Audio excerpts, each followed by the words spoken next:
والدین کے رویوں میں اولاد کے لیے جو نرمی ہوتی ہے، اس نرمی کی وجہ سے عمومی طور پہ جو لاڈ ہوتا ہے، پیار ہوتا ہے، وہ پھر انسان کی طبیعت کا حصہ بن جاتا ہے، اور اولاد جب بڑی بھی ہو جاتی ہے تو وہ والدین کو اسی طرح سے ٹریٹ کرتی ہے، جبکہ اس کو یہ سمجھنا چاہیے کہ اللہ رسول کے بعد اگر سب سے فائق حق کسی کے ہیں تو وہ والدین کے، اور ان کی ناراضگی اللہ کی ناراضگی ہے، اور ان کی رضا اللہ کی رضا ہے۔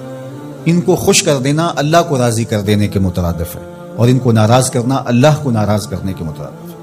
اور یہ بات ذہن میں رکھیے گا کہ اگر والدین راضی نہیں ہیں تو رب بھی راضی نہیں ہے، اللہ کی رضا نصیب ہی نہیں ہو سکتی۔ آپ کے عمل، آپ کی محنتیں، آپ کے سجدے اور آپ کی عبادتیں، ریاستیں، چلا کشیاں، یہ کچھ کام نہیں آتی اگر والدین راضی نہ ہوں۔ تو والدین کو راضی رکھنے کی ہمارے دین نے ہمیں تلقین فرمائی گئی۔ اور یہ بھی آپ کو میں بتاؤں کہ کچھ اعمال ایسے ہیں کہ جن کی جزا اور سزا آخرت میں دیکھنا ہوگی، لیکن کچھ اعمال ایسے ہیں جن کی جزا اور سزا دنیا میں بھی بندہ دیکھ کے جاتا ہے۔ ان میں سے ایک عمل والدین کی فرما برداری۔ جو والدین کا فرما بردار ہو، آپ اس کی پگڑی کا کلس کبھی نیچا ہوتے نہیں دیکھیں گے۔ اور وہ گناہ جس کی سزا آخرت میں تو ہے ہی ہے، دنیا میں بھی ضرور ملتی ہے، وہ والدین کی نافرمانی ہے۔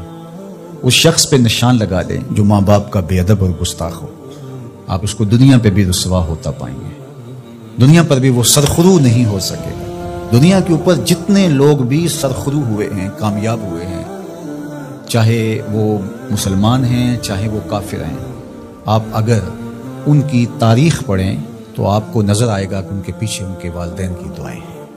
اگر والدین کی دعائیں نصیب ہیں تو انسان سرخرو ہوتا ہے، اور اگر والدین کی دعائیں حاصل نہیں ہو پاتی تو محنتیں بھی انسان کی عکاست چلی جاتی ہیں۔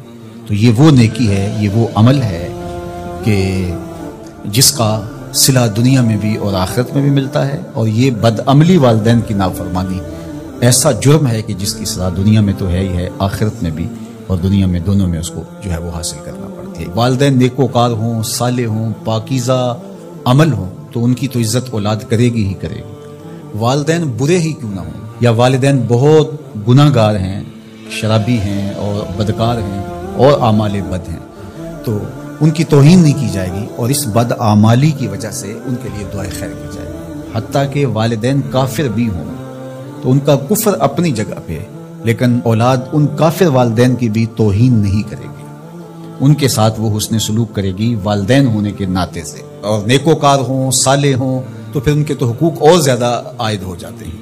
تو ماں باپ کے ساتھ ہمیں حسن سلوک کرنے کی تلقین کی گئی ہے۔ اچھا، یہاں اولاد کے لیے کبھی مسئلہ بن جاتا ہے، ماں کچھ اور کہہ رہی ہوتی ہے اور باپ کچھ اور کہہ رہا ہوتا ہے، اب اولاد کس کی اطاعت کرے؟ ماں کا حکم الگ ہوتا ہے اور باپ کا حکم اس سے مختلف ہوتا ہے، دونوں کے حکموں کو ساتھ لے کر اولاد نہیں چل پاتی۔ اب کیا کرے؟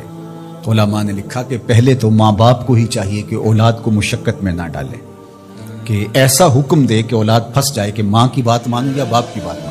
ایک کی اطاعت سے دوسرے کی نافرمانی لازم آتی ہے تو بڑا مشکل مرحلہ ہو جاتا ہے۔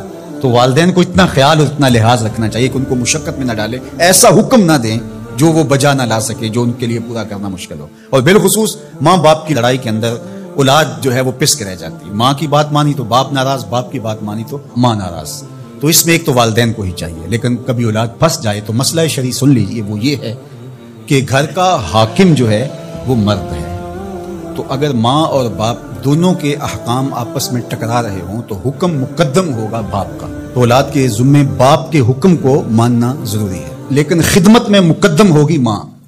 جب باہر سے بچہ آتا ہے تو کھانے کے لیے یا کوئی چیز یا رات کو ٹانگیں دبانے بیٹھتا ہے تو خدمت میں مقدم ماں ہوگی، لیکن حکم کی تعمیل میں مقدم باپ ہوگا۔ تو شریعت اسلامیہ نے ہمیں یہ حکم دیا، چونکہ خدمت میں یہ جو حدیث میں نے آپ کے سامنے رکھی ہے، تو صحابہ نے حضور سے جب پوچھا کہ ہمارے حسن سلوک کا سب سے زیادہ مستحق کون ہے، تو فرمایا اماں کا، تیری ماں۔ پھر کہا ثم من، پھر کون؟ تو پھر فرمایا اماں کا، تیری ماں۔ پھر تیسری مرتبہ پوچھا تو فرمایا تیری ماں، اور چوتھی مرتبہ فرمایا ابا کا، تیرا باپ۔